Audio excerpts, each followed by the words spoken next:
दोस्तों, अगर आप सब भी अपने जीवन में सच में कुछ करना चाहते हैं तो इस वीडियो में अंत तक बने रहिएगा।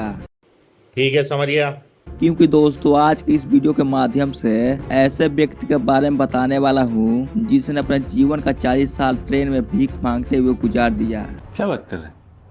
चलिए दोस्तों, बिना वीडियो को बढ़ा के वीडियो को शुरू करते हैं। दोस्त, एक दिन जब एक भिखारी ट्रेन के सफर के दौरान भीख मांग रहा था तो उसे एक सूट बूट पहने एक सेठ जी दिखाई दिए। उस भिखारी ने सोचा, यह व्यक्ति अमीर लगता है, इससे भीख मांगने पर यह मुझे जरूर अच्छे पैसे देगा। यह सोचकर वह भिखारी सेठ से भीख मांगने लगा।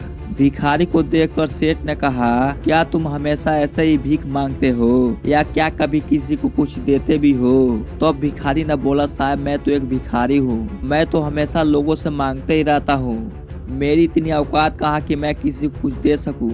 सेठ ने कहा, जब किसी को तुम दे नहीं सकते हो, तुम्हें मांगने का भी कोई हक नहीं है। मैं एक व्यापारी और मैं लेन देन पर ही विश्वास रखता हूँ। अगर तुम्हारे पास कुछ देने का हो तो तभी मैं तुम्हें बदले में कुछ दे सकता हूँ। तभी वह स्टेशन आ गया जहाँ पर उस सेठ को उतरना था। वह सेठ बिना कुछ दिए ट्रेन से उतरा और चला गया।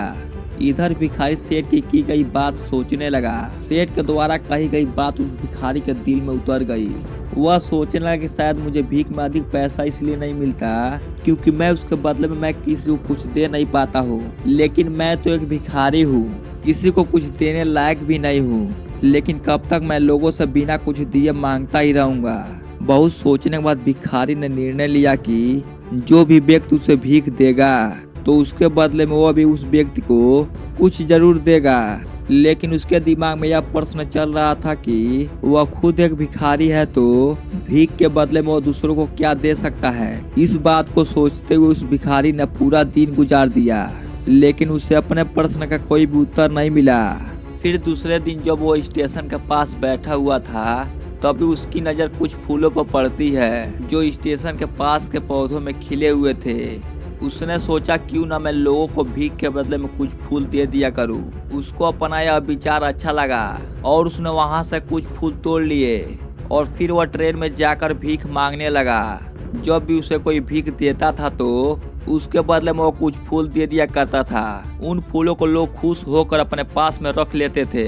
अब भिखारी रोज फूल तोड़ता था और भीख के बदले में उन फूलों को लोगों में बांट दिया करता था। कुछ ही दिनों में उसने महसूस किया कि अब उसे पहले से बहुत अधिक लोग भीख देने लगे हैं। वह स्टेशन के पास के सभी फूलों को तोड़ लाता था। जब तक उसके पास फूल रहते थे तब तक ही लोग उसे भीख देते थे। लेकिन जब फूल बांटते बांटते खत्म हो जाता था तो उसे भीख भी नहीं मिलती थी। अब हर रोज ऐसा ही चलता रहा। एक दिन जब वो स्टेशन पर भीख मांग रहा था तो उसने देखा कि वही सेठ ट्रेन में बैठा है जिसकी वजह से उसे भीख के बदले में फूल देने की प्रेरणा मिली थी। वह भिखारी तुरंत सेठ के पास पहुंच गया और भीख मांगते हुए बोला, आप मुझे भीख दीजिए, बदले में मैं आपको कुछ फूल दूंगा। सेठ ने उसे भीख के बदले में कुछ पैसे दे दिए और भिखारी ने कुछ फूल उसे दे दिया। उस सेठ को यह बात बहुत पसंद आई। सेठ ने कहा, वाह क्या बात है, आज मेरी तरह तुम भी एक व्यापारी बन गए हो। इतना कहकर फूल लेकर वह सेठ स्टेशन पर उतर गया। लेकिन उस सेठ के द्वारा कही गई बात एक बार फिर से उस भिखारी के दिल में उतर गई। वह फिर एक बार सेठ के द्वारा कही गई बात के बारे में सोचने लगा और बहुत खुश होने लगा। उसकी आंखें अब चमकने लगी थी।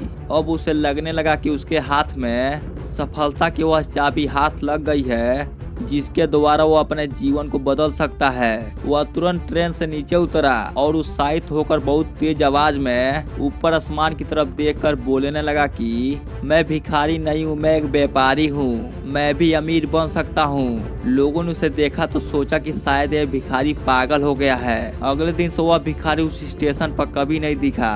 एक साल बाद इसी स्टेशन पर दो व्यक्ति सूट बूट पहने हुए यात्रा कर रहे थे। दोनों ने एक दूसरे को देखा तो उसमें से एक दूसरे ने हाथ जोड़कर प्रणाम किया और कहा कि आपने मुझे पहचाना?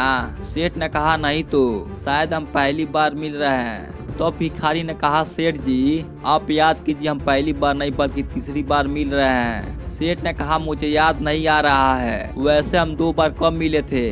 और भिखारी मुस्कुराया और बोला, हम पहले 2 बार इसी ट्रेन में मिले थे, हम पहले 2 बार इसी ट्रेन में मिले थे। सेठ जी मैं वही भिखारी हूँ जिसको आपने पहली मुलाकात में बताया कि मुझे जीवन में क्या करना चाहिए, और दूसरी मुलाकात में बताया कि मैं वास्तव में कौन हूँ। नतीजा यह निकला कि आज मैं फूलों का एक बहुत बड़ा व्यापारी हूँ और इसी व्यापार के काम से मैं दूसरे शहर जा रहा हूँ। आपने मुझे पहली मुलाकात में प्रकृति का नियम बताया था, आपने मुझे पहली मुलाकात में प्रकृति का नियम बताया था, जिसके अनुसार हमें तभी कुछ मिलता है जब हम कुछ देते हैं। सेठ जी लेन देन का यह नियम वास्तव में काम करता है, मैंने यह बहुत अच्छी तरह से महसूस किया है, लेकिन मैं खुद को हमेशा भिखारी समझता रहा। इसके ऊपर उठकर मैंने कभी सोचा ही नहीं था, और आपसे जब मेरी दूसरी मुलाकात हुई तब मैं समझ गया था कि मैं एक व्यापारी बन चुका हूँ। दोस्तों इस कहानी से हमें यह सीख मिलती है कि भिखारी ने स्वयं को जब तक भिखारी समझा वह भिखारी रहा,